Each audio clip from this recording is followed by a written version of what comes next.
Olá, bem-vindos ao Papo Mobilidade, um programa desenvolvido pelo Gás Conecta em parceria com a Metrocard. Meu nome é Mariana Secom, eu sou editora do Gás Conecta e vou estar com você nos próximos 5 episódios para conversar um pouquinho sobre como vai ser o transporte do futuro.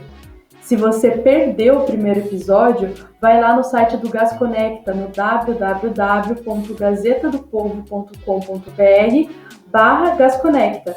Você vai encontrar um debate sobre como a pandemia está transformando o transporte coletivo. Esse conteúdo está disponível em áudio, vídeo e também texto. Hoje, nesse segundo episódio, a gente vai falar sobre prioridade, como transformar o transporte coletivo na opção número 1 dos passageiros para se locomover dentro e fora das cidades.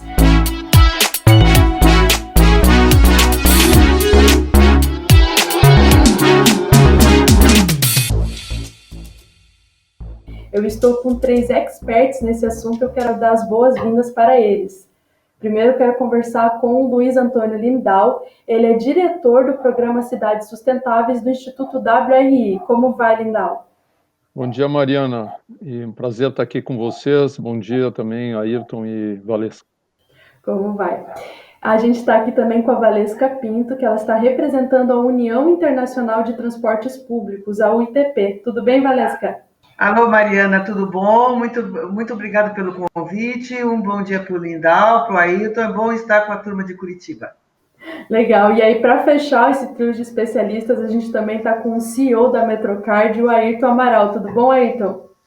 Bom dia, Mariana. Bom dia, Lindau. Bom dia, Valesca. Um prazer muito grande revê-los nesse tema tão importante que nós vamos discutir daqui para diante. Um abraço. Um abraço. Então, como vocês já sabem, o Papo Mobilidade é dividido em 2 blocos. No primeiro, eu faço algumas perguntas para os especialistas e no segundo bloco, eles ficam livres para conversar e perguntar entre si. O assunto vai fluir. Eu quero começar, então, esse primeiro bloco falando primeiro com o Lindau, justamente porque ele, representando o Instituto WRI, promove boas ideias e práticas sustentáveis, tanto economicamente como para o meio ambiente.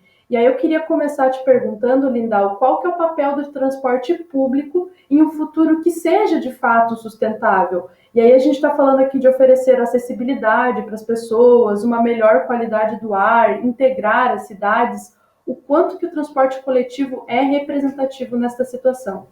Bem, nós devemos ter aí uns 10 milhões de brasileiros cativos do transporte coletivo, ou seja, que dependem aí exclusivamente dele para acessar oportunidades, né? Questão de poder chegar no trabalho, de poder estudar, ter atividades aí de lazer e acessar também a questão da saúde, né? E dessa forma terem a oportunidade aí de vencer na vida, né?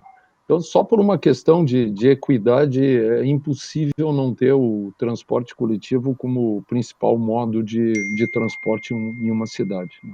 Uma faixa que a gente dedica aí ao transporte coletivo permite transportar por volta aí de 10 vezes mais gente do que por meio de automóveis, né? E se nós não tivermos um transporte coletivo de média e alta capacidade, seria absolutamente desastroso para a cidade, né? A gente não pode pensar no deslocamento como sendo atomizado, né? Ou seja, que automóveis ou motos vão resolver o problema de toda a cidade. Se a gente tivesse isso e não contasse com transporte coletivo como temos hoje, e sim com vans, com veículos menores, a gente teria uma situação de congestionamento muito além do que nós já temos, né? E isso geraria o congestionamento por si, uma perda aí de 3 a 5% do PIB brasileiro, que é mais ou menos o que ele já contribui hoje, além de uma poluição do ar, né, que, segundo os estudos mais recentes, contribuem aí para 40 mil mortes por ano aqui no caso brasileiro, né? Um número bastante próximo ao que acontece com os acidentes de trânsito, que é uma das outras externalidades aí do transporte coletivo. Então, impossível não imaginar, na essência, o transporte coletivo regulado, organizado como o modo de transporte das cidades brasileiras. Pois é, Tony, você estava falando agora sobre a questão, né, da gente ter o transporte privado, motos, enfim, como atualmente sendo prioridade, e aí nós sempre que debatemos transporte coletivo, acaba gerando essa discussão até desnecessária de quem que é a prioridade, é o carro, é o ônibus, e aí entram nessa questão e fica ainda mais acirrado quando a gente fala sobre taxação de transporte privado, que ganhou aí fama como pedágio urbano, né? Até algumas vezes mal colocada essa expressão. Tem como equilibrar essa balança de prioridades e fazer esse sistema coexistir de forma sustentável, ter uma taxação que privilegie o transporte coletivo? É bem colocado, Mariana. A gente precisa entender bem essa questão aí da taxação, né? E do que seriam essas externalidades aí geradas pelo transporte. Bom, eu já falei em congestionamento, falei em acidentes e falei em poluição do ar. Essas são, digamos, as principais externalidades. Existe uma série de outras, né? E elas são impostas para toda a sociedade, quer a pessoa que use ou não o transporte. Pelo simples fato de habitar a cidade, ela está sofrendo com isso, né? Então faz todo o sentido, na lógica econômica, taxar e destinar esses recursos, né, para melhorar as condições de mobilidade para todos. Então aí nós estamos falando definitivamente numa lógica de taxar o transporte privado individual e passar esses recursos para o benefício de todos, né? Bem na lógica aí da taxação das externalidades negativas. Vou dar alguns exemplos aqui de possibilidades de exercer isso na prática. A primeira questão, o uso do meio-fio, né? O meio-fio que a gente tem aí nas vias, né? Que é muitas vezes ocupado por estacionamento de longa permanência. Quer dizer, eu acho que nenhum de nós aqui tem o sofá, nem a geladeira, nem parte da casa parado ali na rua, ocupando o meio-fio, né? Isso não é possível, mas o carro está lá, e o carro, de certa forma, é uma extensão nossa de propriedade. Então não faz muito sentido que isso ocupe um espaço público, como não faria sentido outros bens da pessoa também ocupando o espaço público, né? Isso deveria ser devidamente cobrado. Outra coisa que é muito exercida nesse espaço ao longo do meio-fio são operações de desembarque e desembarque de sistemas de aplicativo que acabam, por exemplo, gerando também mais impedância no tráfego, também contribuindo para o congestionamento, sem falar que muitas vezes também obstruem até a circulação do transporte coletivo, quando existem aí faixas à direita, né, que são as faixas mais simples, as faixas prioritárias colocadas junto ao meio-fio. Então, essas são duas oportunidades aí de taxação, né? A outra mais óbvia é o uso das vias nos períodos de pico, né, que foi muito impropriamente colocada e rotulada no Brasil como pedágio urbano, provavelmente por alguém que não queria que isso tivesse algum sucesso ou algum andamento, mas, na verdade, isso nada mais é do que taxar o congestionamento, né, quando ele ocorre e onde ele ocorre. Na verdade, o nome taxação do congestionamento tampouco é bom, né? Talvez a gente devesse chamar isso de taxação do ganho do tempo, porque é isso que o usuário vai, de certa forma, usufruir. E esse ganho no tempo, obviamente, tem um valor, né? Então é uma boa trocar algum pagamento por esse ganho no tempo, né? Faz sentido. Uma terceira oportunidade aí é a questão da geração dos poluentes locais. E é claro que um veículo privado, que transporta muito menos que um veículo coletivo, ele gera, por passageiro transportado, muito mais gases aí de poluentes locais e gases de efeito estufa. Mas isso é um lado da moeda, a gente tem que olhar o outro, né? Ou se colocar numa balança, se nós vamos fazer taxação por um lado, que as pessoas podem interpretar como, obviamente, captação de recursos ou um pagamento adicional, nós temos que botar os benefícios do outro lado para equilibrar. Então, aí, no outro lado da balança, nós temos que melhorar a eficiência, a qualidade do transporte coletivo. A gente precisa fazer um uso mais intenso aí de dados em tempo real, né, para compatibilizar a demanda e oferta de serviço. e também começar a pensar em frotas mais limpas, menos poluentes, né, e caminhar aí rumo às tendências mundiais, que seria lá no fim, como um próximo grande passo aí, a eletrificação do transporte coletivo.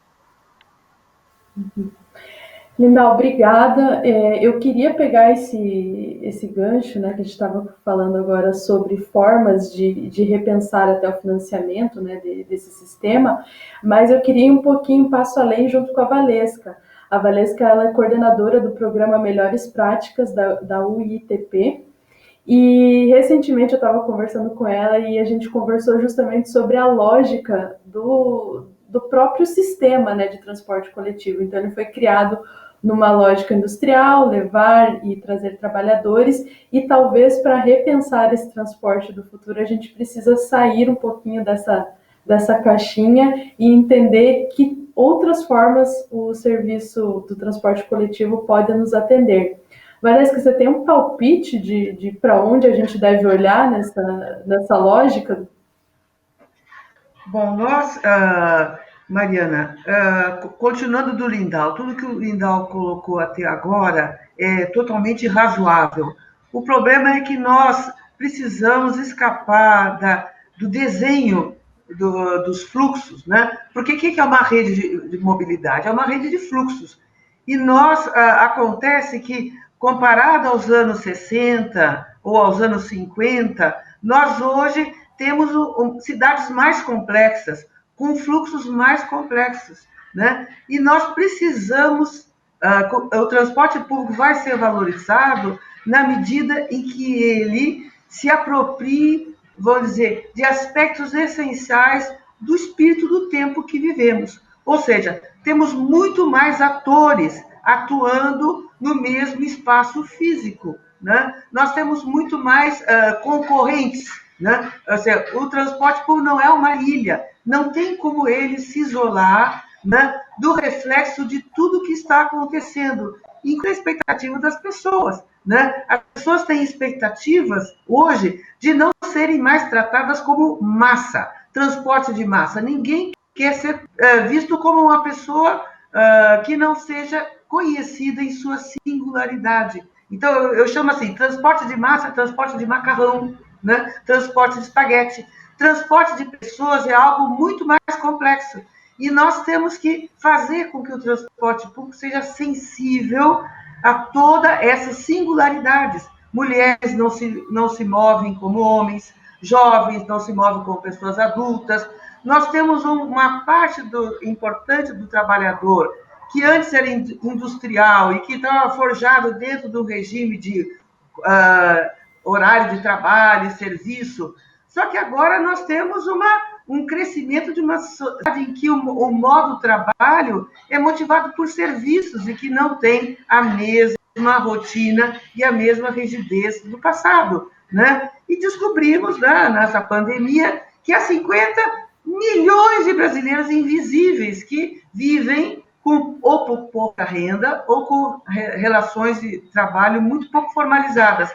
Ou seja, nós temos que adaptar, nós temos que pensar os serviços para uma cidade onde houve uma fragmentação, né? Sair do modelo tronco alimentado, ele é uma derivação do modelo centralizado do passado, mas nós temos que ir para o modelo de redes, né? E funcionamento de rede vai significar repensar todo o transporte público, como ele é concebido, como ele é operado, como é informado e como ele é cobrado. É só isso. Eu responderia os pequenos desafios do futuro. Bem pequenos, né, Valesca? E aí a gente estava falando sobre a questão de redes, né? E aí, hoje, eu acho que um primeiro desafio óbvio e até colocado muitas vezes como concorrência são as outras formas de locomoção, né? Outros modais que vão surgindo, até mesmo bicicletas, não preciso nem falar sobre o transporte de aplicativos. Mas como a gente fazer com que esses modais também sejam integrados à rede de transporte coletivo e como pensar esses modais também como alimentadores, né? Qual que é o desafio de integração que a gente precisa enfrentar nesse primeiro momento? Bom, eu posso falar a partir dos estudos da própria UITP. A UITP propôs hoje o entendimento da mobilidade como serviço. M as a service, mobilidade como serviço. Significa que nós temos hoje não só a condição, temos uma necessidade de integrar, né, numa plataforma que não precisa ser uma plataforma central, porque as plataformas podem se conectar. Nós temos que entender que as redes digitais, elas não precisam centralidade para se comunicarem. Basta que haja alguns acordos com relação a alguns algoritmos e todo mundo vai saber de tudo. Ou seja, entrando no século XXI, nós temos que dizer, todos têm que ser chamados a concorrer a uma mobilidade sustentável. Nós não podemos deixar ninguém de fora, porque todo mundo pode ter um papel. Entende? Assim como a mobilidade por bicicleta tem que encontrar uma conexão com a rede de transporte formalizado, né? Nós temos que discutir o próprio conceito de alimentador, porque o sistema tronco alimentado, ele carece, né, de uma boa experiência de conexão, né? Ele gera perdas de tempo, de produtividade, que muitas vezes é um fator dissuasivo do uso do transporte público. E nós não podemos esquecer, né, que outros concorrentes estão oferecendo a um custo que, em alguns casos, é menor para um transporte individual, como, por exemplo, o Uber, né, para regiões mais periféricas e que têm menos densidade populacional, que não sustentam redes, né, como nós concebemos no passado. Então, essa é a equação, né? Ou seja, todos fazem parte do jogo. E eu só adicionaria mais um elemento que a gente não tem considerado. A mobilidade urbana não é mobilidade apenas de pessoas, é mobilidade de serviços, é mobilidade de carga, né? Então, assim, todos eles estão disputando. Se as pessoas ficam em casa, ou o grande objetivo nas pesquisas, as pessoas querem morar de casa, querem andar a pé. Então, a calçada faz parte da mobilidade a pé. Senão, as pessoas vão usar o carro. Trazer a cidade para perto das pessoas é parte da discussão. E se as pessoas ficam em casa, alguém tem que levar os produtos até ela. Então, assim, eu tô dizendo assim, nós temos que imaginar que as redes físicas que nós operamos, elas hoje convivem com redes digitais, onde circulam dados, conhecimentos, serviços, etc. e tal. Então, o crescimento do e-commerce muda a relação nossa com as lojas e muda o fluxo de mercadorias. Tudo isso tem que estar na pauta agora. Para que isso avance, nós temos que falar com todos os russos possíveis. O russo 1, o russo 2, temos que falar com as pessoas. Não dá mais para fazer um planejamento centralizado e imaginar que conhece as pessoas e tem que ganhá-las para o nosso jogo. Quer dizer, até uma coisa simples, né, Valesca? A possibilidade de você parar em um ponto que não seja aquele fixo com o alimentador, de repente mais próximo da sua casa. São pequenas mudanças que às vezes a gente fica engessado nessa caixinha, mas dava para repensar o conforto, né? Isso já é possível no transporte on demand, no transporte sob encomenda. Ele ainda é insignificante, né? Mas ele já está sendo experimentado em algumas cidades, como Goiânia, aqui em São Bernardo do Campo, em Fortaleza, né? Eu diria que é uma forma de pensar o alimentador. Quer dizer, outra coisa que eu queria acrescentar, a mobilidade é algo que, como é fluxo, ela muda ao longo do dia. Como é que nós pensamos o transporte à noite? Como é que nós pensamos o transporte numa cidade que tem por objetivo reduzir esses fluxos, essas concentrações de picos, né? Uma cidade, para chegar ao que o Lindau colocou, é uma cidade mais equilibrada, é uma cidade que tem que prever que as pessoas, das suas singularidades, podem se mover 24 horas por dia. E nós já fazemos isso em São Paulo, no transporte noturno, onde as pessoas ignoram os pontos. Os motoristas têm rotas em que eles param aonde os estudantes querem descer, porque as ruas não são iluminadas, não são seguras. Percebe o quanto de fatores nós precisamos considerar para que a mobilidade atinja esse grau, né, de equilíbrio. Nós temos que repensar um novo grau de equilíbrio para a cidade do século XXI. Valesca, acho que esse fator de segurança e agilidade, né, conforto, vem junto com a rapidez. E eu queria falar sobre isso com o Ayrton, né, que é CEO da Metrocard, e ele está numa posição aí de chancela para falar sobre a rapidez de transporte, porque ele comanda uma das maiores associações de operadoras, de empresas operadoras. E aí, eu queria te fazer uma pergunta que acho que vale 1 milhão de euros ou mais. Como deixar o transporte público mais rápido? O que a gente precisa fazer? Que medidas poderiam ser adotadas para ele ser a prioridade das pessoas em questão de escolha e rapidez? Mariana, primeiro é muita generosidade sua dizer que a nossa associação é do tamanho que você se expressou, né? Não somos grandes, mas estamos sempre buscando alternativas para a gente melhorar a qualidade do serviço que é oferecido.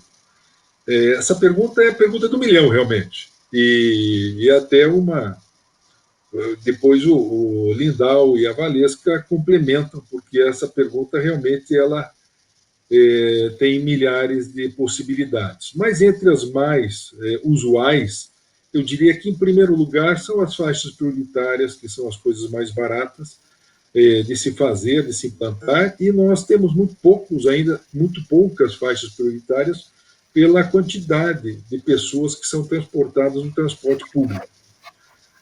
Uma outra questão são a alternância de serviços expressos com serviços paradores, que hoje não são permitidos justamente pela falta de você ter ou faixas exclusivas ou faixas expressas ou prioritárias.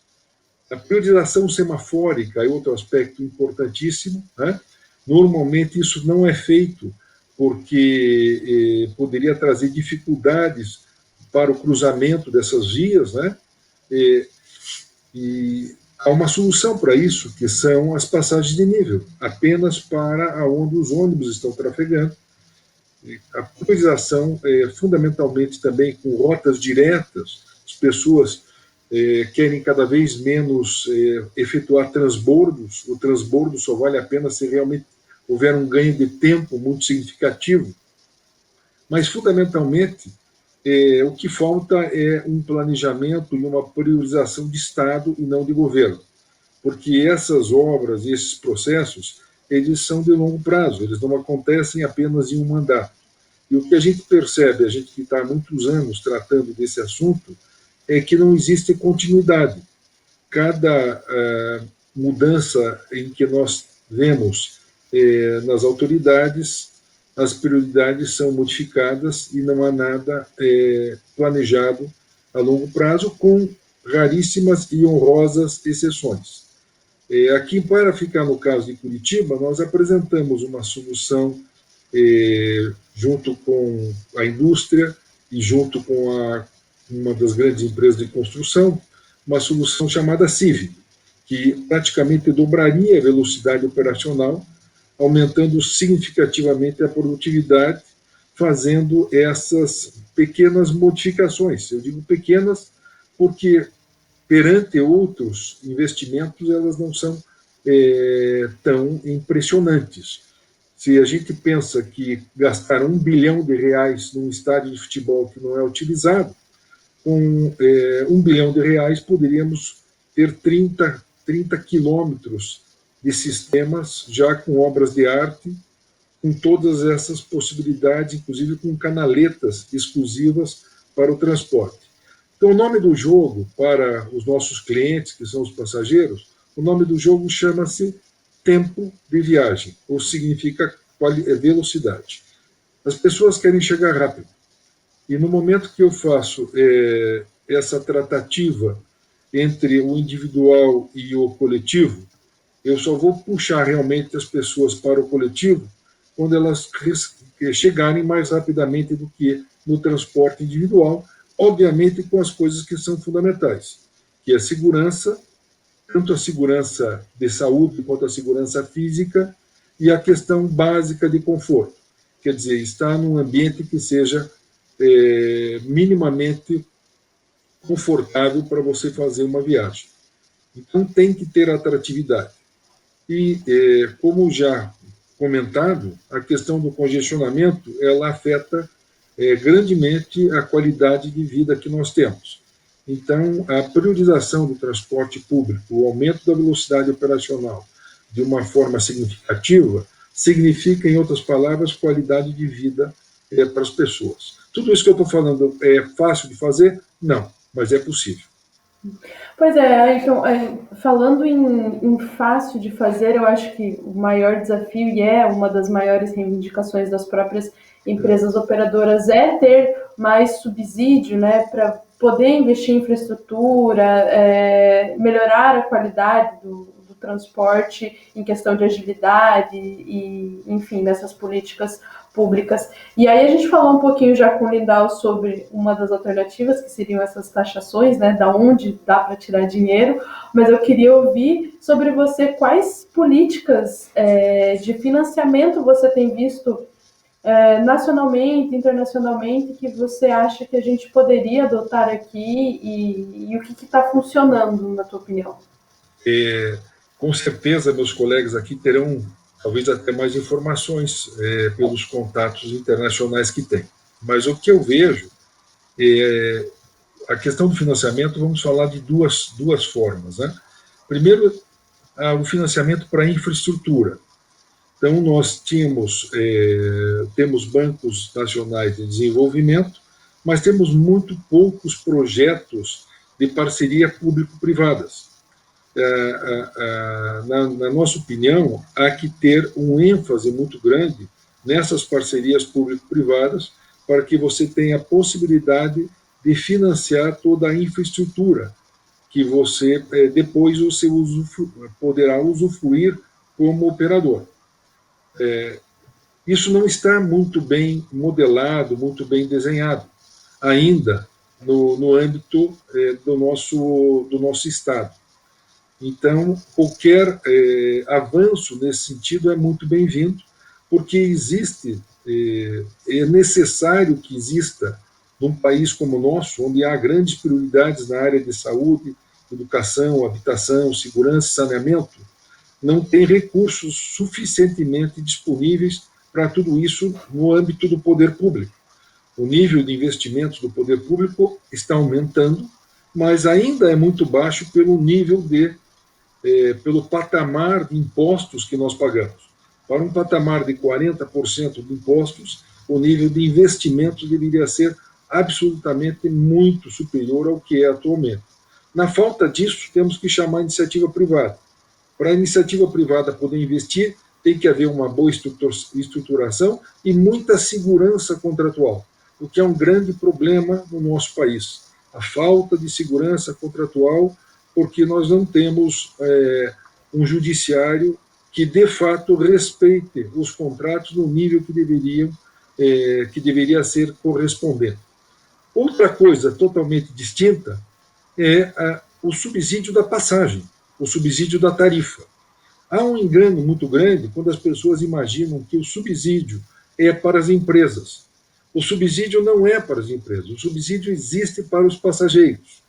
Eu lembro de um estudo feito pelo IPEA há alguns anos atrás, em que determinava, pelo nível de padrão da renda brasileira, que o máximo para uma tarifa pública seria alguma coisa entre R$ 2,50.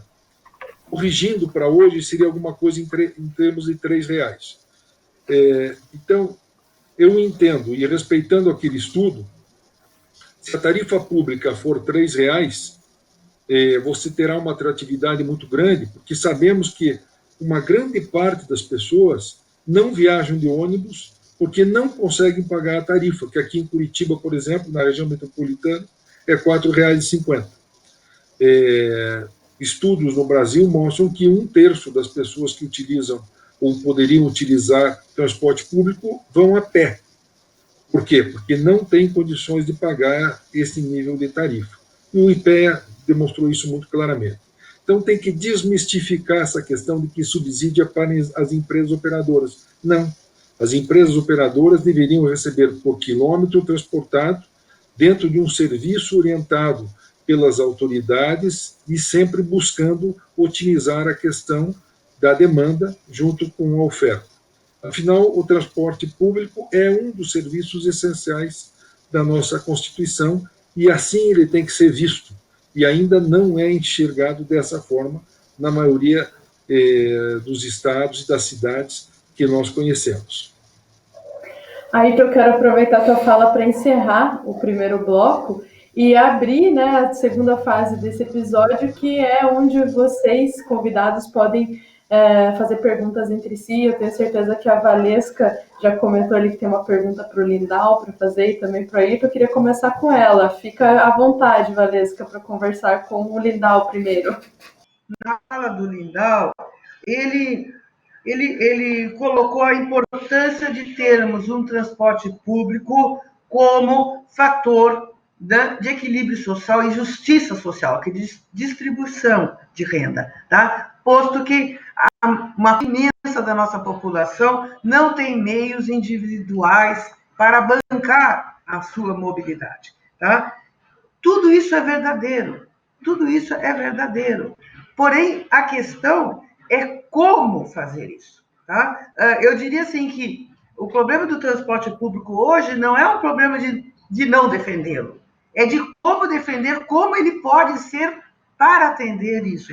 Então, nesse sentido, eu queria perguntar ao Lindau, que é um estudioso, que é um acadêmico, né, e que tem isso, como nós vamos migrar de um sistema que hoje é descentralizado, tronco alimentado, que é uma derivação dos sistemas centralizados, para um sistema de rede. Como é que você enxerga, né, a nossa conexão com o mundo digital e com o papel da informação às pessoas e da autonomia maior às pessoas para tomar decisão quanto à sua viagem? Ou seja, a viagem construída pelas pessoas a partir da informação que ela tem e dos recursos disponíveis e dos meios disponíveis. Se nós tivermos, por exemplo, como em Lisboa, a tarifa de ônibus, a tarifa do metrô, a tarifa da bicicleta, tudo junto, tudo conectado numa única plataforma de tarifas, e o estacionamento também, e nós começamos a colocar uma sinergia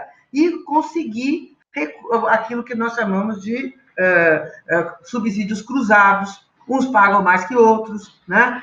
É esse desafio, porque eu já ouvi você falando de coisas do século XXI, né? E isso em outros momentos, e é isso eu estou te provocando para você trazer à tona esse conhecimento. Bom, essa tua pergunta, na verdade, é a mais ampla possível, né, Valesca? Mas vamos lá. Mas reduza ao que você puder responder Tá, não, em 5 são vários minutos. pontos. Então, vamos lá nos vários pontos. Uma questão essa é a do subsídio cruzado. Isso é muito injusto no momento, né? Nós temos um levantamento aí, que é o Quali Ônibus, que o WR Brasil trabalha aí com quase já 20 cidades, sistematizando um levantamento de pesquisa, né, com os usuários. E o que a gente sabe e obteve daí? Que mais da metade dos usuários do transporte coletivo no Brasil tem renda familiar inferior a 2 salários mínimos, né? E o Ayrton também já colocou aí, existe obviamente um valor máximo que as pessoas deveriam pagar pelo usar o transporte. Se nós sairmos daí entendendo isso, né, já temos um bom caminho, eu acho que todos concordamos com isso. Temos que descobrir receitas extratarifárias. É muito injusto esse sistema, onde isentos são muitas vezes pagos pelos próprios usuários, e são justamente esses usuários de mais baixa renda, né? Ainda que, naturalmente, quem mora longe acaba sendo pago por aquele que mora perto, que é o usuário da linha curta. Então, existe também um subsídio cruzado interno ao sistema, que é justamente aí onde os aplicativos, digamos, captam mais dos seus usuários. Então, a gente está, de certa forma, destruindo o transporte coletivo, né? Isso tem que estar bem claro, né? Essa é uma realidade, nós temos que trabalhar com isso. nós temos que trocar a roda do ônibus andando aí, né? Ou seja, temos que arrumar a coisa como ela está. E, ao mesmo tempo, Valesca, atender tudo que tu estás colocando dentro dessa nova realidade de mobilidade como um serviço, de dados abertos, com serviços alternativos, né? Uma grande oferta de serviços, e esse mundo ainda que está muito pouco controlado. Eu diria assim, a maior preocupação no momento é que novos entrantes podem e estão acontecendo a qualquer momento. Tem muita coisa que a gente não viu ainda e que virá, né? Outras que vieram e já foram. Mas quem vai fazer essa gestão única e compartilhada dessa mobilidade de forma a atender a todos? Então, essa é uma das grandes dificuldades. Nós estamos realmente no mundo dos dados, né? Mas nem todos esses dados são abertos, não existe ainda um benefício de toda a sociedade. Então, tem um grande desafio, né? Acho que todo provedor de transportes tinha que entrar já com compromisso de abrir dados, né? Tem que alguém, embora eu entenda e concorde contigo que isso não precisa ser numa única plataforma, pode ser em múltiplas e aí conectadas, mas alguém tem que olhar para o todo. Alguém tem que sentar na frente dessa máquina cheia de botões e começar a mexer nela, né? Dizer assim, bem, vamos ou não adotar uma taxação de congestionamento, né? Porque aqui vai ter alguma arrecadação que vai contribuir para esse objetivo que o Ayrton falou de chegar numa tarifa de 2,50. Então, vamos girar esse botão para a direita e vamos ver que efeito isso gera na arrecadação e na coleta desses recursos, né? Tipicamente o que faz Singapura. Singapura tem um compromisso com o nível de serviço nas vias, né? Na medida que esse nível de serviço vai caindo, ou seja, que mais carros vão circulando e os congestionamentos vão crescendo, eles giram o botão para a direita e aumentam a tarifa dinâmica, né? Com isso, reduz um pouco a circulação dos veículos, né? E esses recursos, naturalmente, vão para o transporte coletivo que beneficia a todos. Então, nós temos que trabalhar em múltiplas frentes, né? A gente não falou ainda, por exemplo, na questão dos picos do transporte, na questão da isenção nos picos, que também não faz nenhum sentido que o trabalhador lá de mais baixa renda esteja pagando por um isento que está usando o transporte justo no período de pico, né? Que está onerando o transporte e não está contribuindo para o pagamento. Então, o que tenham isenções, mas não nos períodos de pico. Então, tem muita coisa que nós não temos no transporte, que nós precisamos ter e que colocaria racionalidade. Bom, isso é só parte da resposta. A tua pergunta é muito mais ampla, a tua reflexão, eu diria, é muito mais ampla e mereceria muito mais atenção aí. Então, frente à limitação do tempo, eu paro aqui por enquanto. Lindau, se você quiser devolver uma pergunta aí para a Valesca ou para o Ayrton, fica à vontade, senão eu passo o bastão aí para o Ayrton, que eu também sei que deve ter perguntas para fazer. Tá, eu faço então uma para o Ayrton, e lembro assim, Curitiba é um marco aqui no Brasil e um marco no mundo, justamente por ter estruturado a cidade através dos corredores aí de alta capacidade de transporte coletivo, né? Mas Curitiba nunca utilizou os mecanismos de captura de valorização do solo, que de certa forma tu muito bem levantasse aí, né? Quer dizer, todo o investimento foi feito pela cidade, através de empréstimos, etc. Quer dizer, ela não usufruiu disso. E eu diria assim, o grande X da questão aí no Brasil, e é uma coisa que a gente no WRI está tentando avançar, é justamente o financiamento da infraestrutura. Quer dizer, para a gente ter coisas que vão além das faixas prioritárias pintadas à direita, que tem um baixo investimento e também não tão bom desempenho, para que a gente possa ter corredores, canaletas com ultrapassagem, porque a ultrapassagem é fundamental, né, para a gente dar a velocidade que tu estás falando aí, nós precisamos de investimentos de maior vulto, né? Então, esses mecanismos de captura eu acho muito interessante, mas vejo um grande desafio. Então, talvez falar um pouco mais sobre isso. Não, excelente pergunta, Lindão. Obrigado por trazer esse tema à tona, né? E a gente está pensando, quando a gente analisa aqui o transporte, né, e eu vou ampliar um pouquinho para a questão metropolitana, né, não só de Curitiba, mas a grande Curitiba, são 20 municípios atendidos pelo sistema. Uma coisa muito clara que nós percebemos, né, é a tendência muito grande da especulação imobiliária levar as pessoas para distâncias cada vez maiores.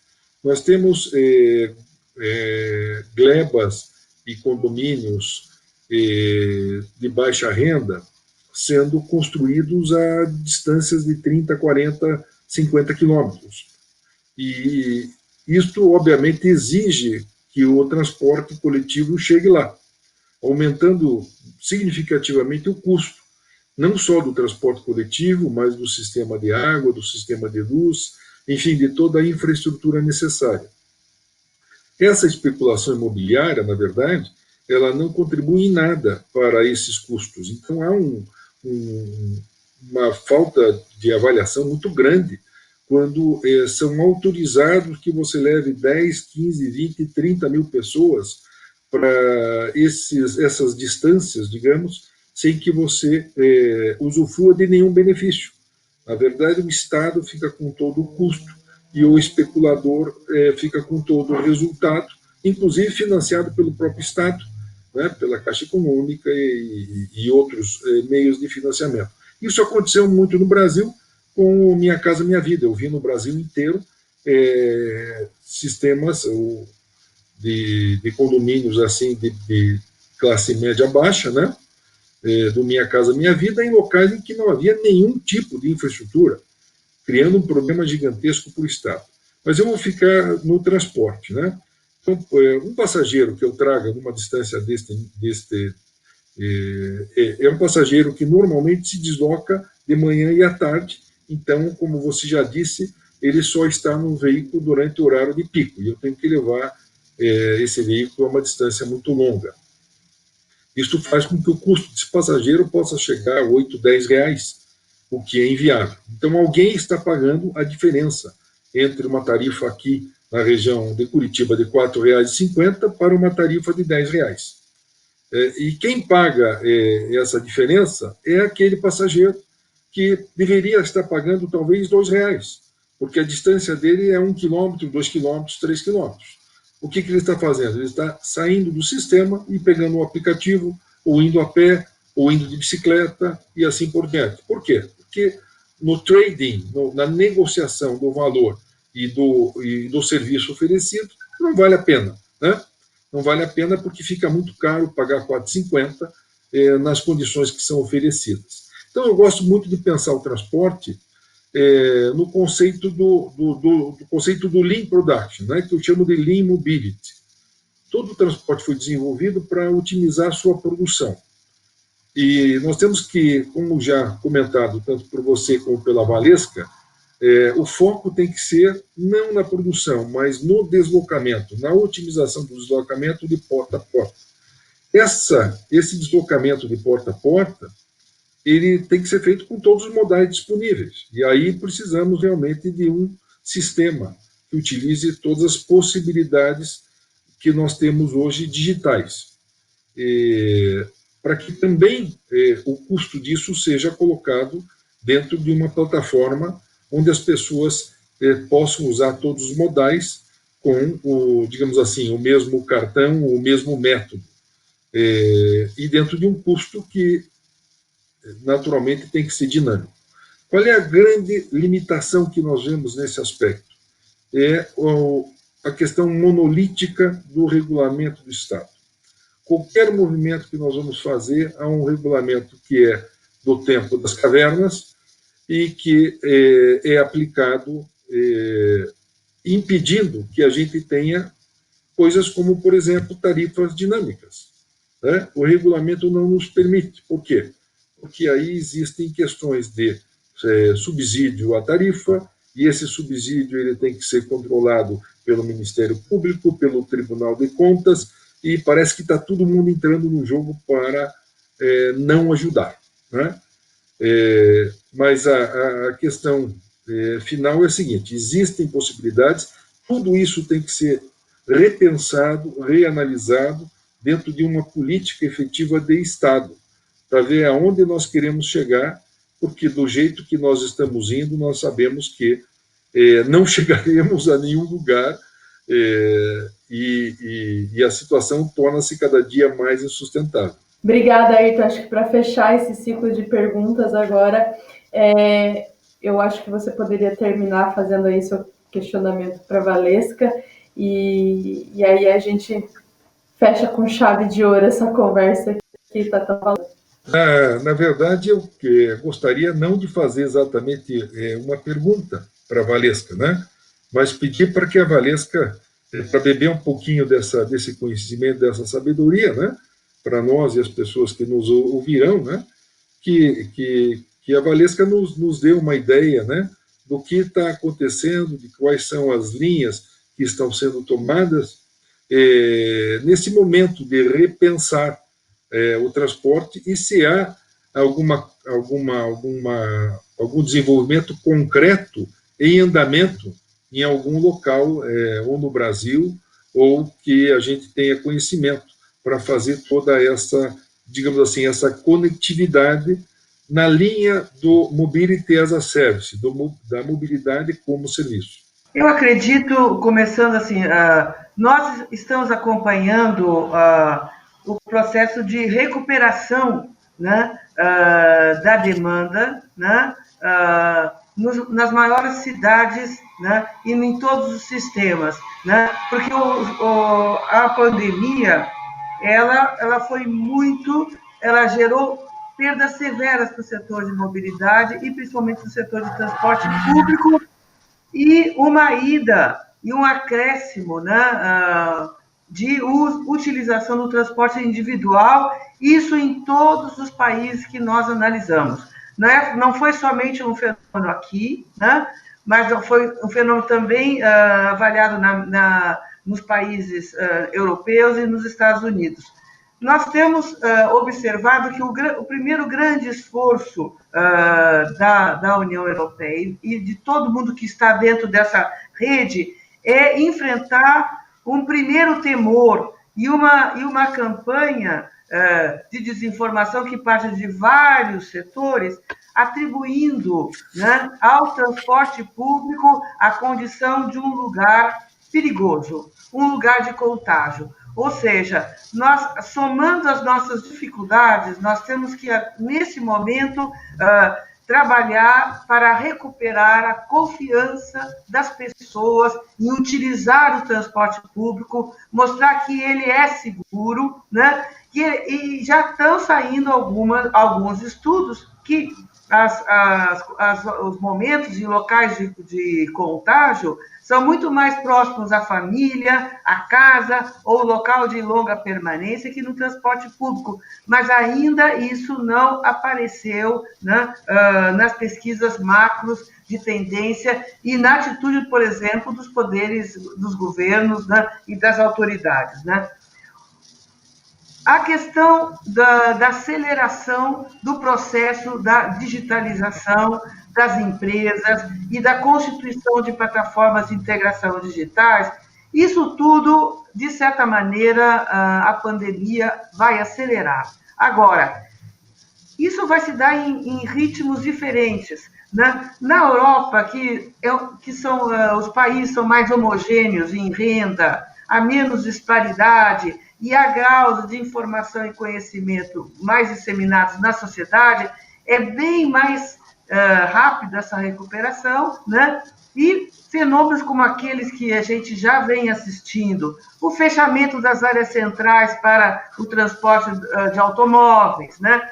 A integração maior dos meios individuais nas pontas das redes de transporte, para não castigar as áreas centrais, o processo de eletrificação que vem junto com esse processo de digitalização. Aqui entre nós ainda estamos vivendo no sufoco de sair desse processo de crise, né? Com o risco de ter 1/3 das nossas empresas operadoras em estado falimentar, né? Em estado de falência, precisando de socorro para pagar empregados, pagar insumos, etc. e tal. Então, eu sinto que, entre os estudiosos, nós apenas apontado, vamos acelerar nossos estudos acerca de como se implantar no Brasil essa tendência, essa proposta de mobilidade as a service.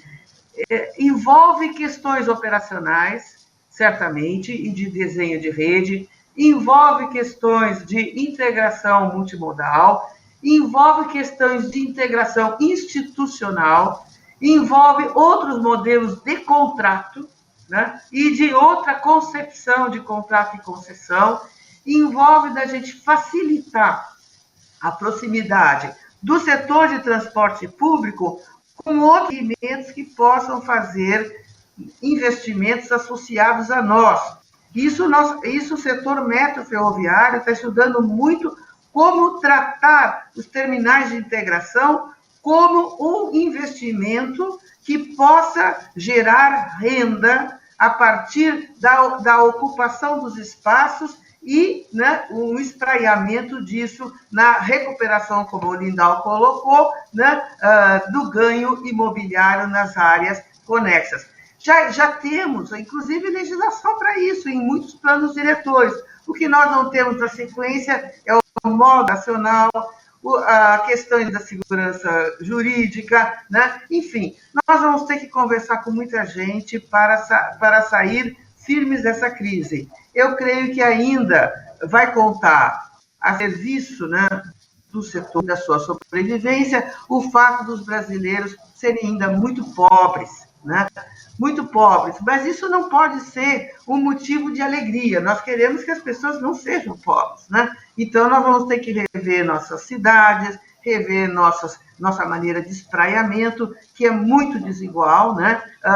E pedir àqueles que não precisam viajar, que podem se recolher nos seus condomínios de luxo, deixe as vias livres para o transporte público fluir. Isso aconteceu em São Paulo, e quanto mais a classe média alta ficar em casa, e porque ela mora em lugares muito bons e pode fazer tudo dentro de casa, né, ela vai deixar as ruas para os outros. Isso é muito bom, é bom para o ar que respiramos e é bom para o transporte que transporta as pessoas que precisam sair de casa.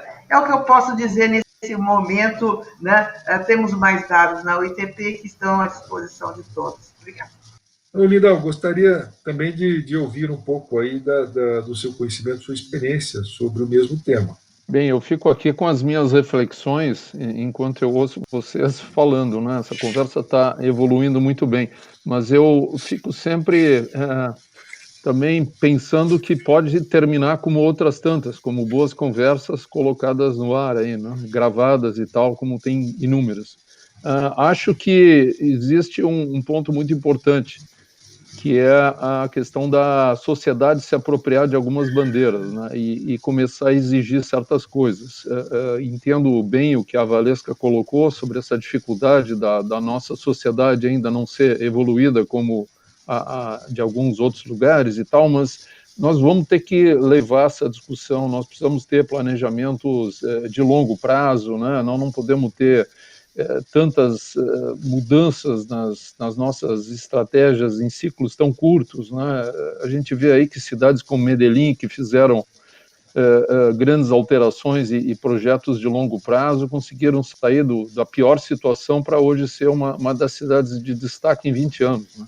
É difícil falar aqui no caso de Curitiba, porque Curitiba é dos raros exemplos no Brasil de continuidade em planejamento. Mas eu volto ao ponto da sociedade se apropriar e levantar dois exemplos. Assim, um bem claro, a questão de Copenhague, lá, das bicicletas, que todo mundo admira, mas foi a sociedade que deu um basta em um certo momento e disse: não queremos mais carros, queremos a cidade para as pessoas, né? E exigiram, então, das autoridades que ela fosse redesenhada para acomodar a mobilidade ativa, qual seja pedestres e ciclistas, né? Lembro de discussões na Suécia, onde foi a população que foi ao governo e às autoridades e exigiu que as velocidades fossem baixadas nas vias, para que menos pessoas morressem. Então, talvez seja chegada a hora de que a sociedade, e na verdade em 2003 nós já tivemos isso, tivemos um movimento que era justamente na linha de baixar os valores de tarifa, e pouco se fez desde então. Teve os PACs lá, teve também a Copa do Mundo, e aí veio a questão né, a gente se perdeu nos projetos, os projetos não foram para o transporte coletivo, né, eles acabaram muitas vezes contemplando projetos aí privados para mobilidade, ou seja, a sociedade já mostrou em algum momento o seu interesse por isso. Talvez seja a hora agora de de pedir essas soluções, né? Já que a gente está em outro momento, a epidemia talvez tenha sido aí um grande marco de cruzamento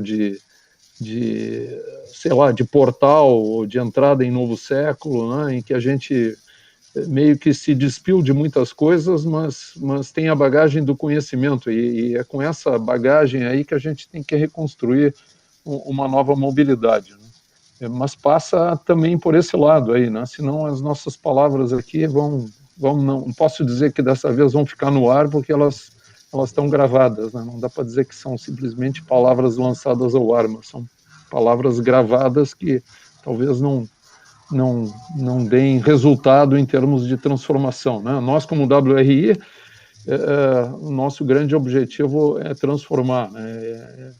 Alterar a realidade para o melhor. Então, fica aqui o desafio e a vontade de continuar aí trabalhando com vocês nessa linha.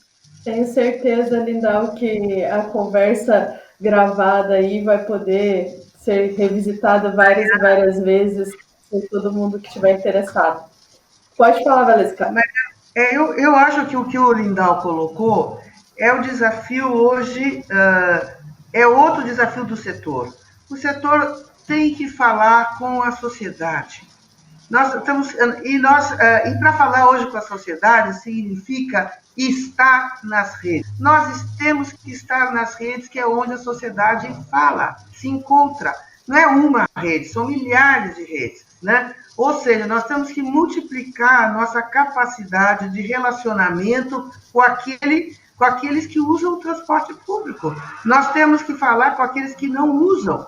Nós temos que falar com aqueles que vão ficar em home office, sim. Eles têm um papel na sociedade, porque isso vai mudar muita coisa. Então, nós temos que falar com a turma da logística e da carga. Ou seja, o setor tem que espraiar-se para sair do âmbito técnico e entrar no campo da política, tá? Nós vamos ter uma eleição municipal, vamos renovar prefeitos e nós temos que agir politicamente, porque tecnicamente tudo já foi dito, né? É sempre bom encontrar o Lindau, sempre bom encontrar o Ailton, é bom registrar tudo que a gente faz, mas a gente não pode esquecer, né, de dar o passo seguinte, que é rumo à ação. Tá certo? Muito obrigada por tudo.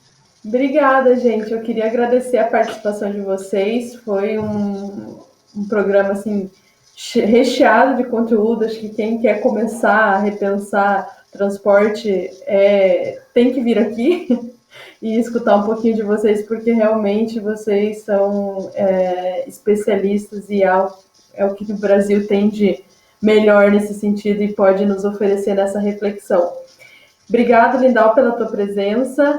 Ayrton, Valesca, até uma próxima. E eu queria convidar o pessoal que está nos escutando ou assistindo para acompanhar o terceiro episódio da série, que vai falar como tornar o transporte público sustentável economicamente. Então, a gente vai aprofundar ainda mais esse debate e a gente espera vocês lá. Obrigado por ouvir, ver, ler o texto sobre o Papo Mobilidade. Até mais!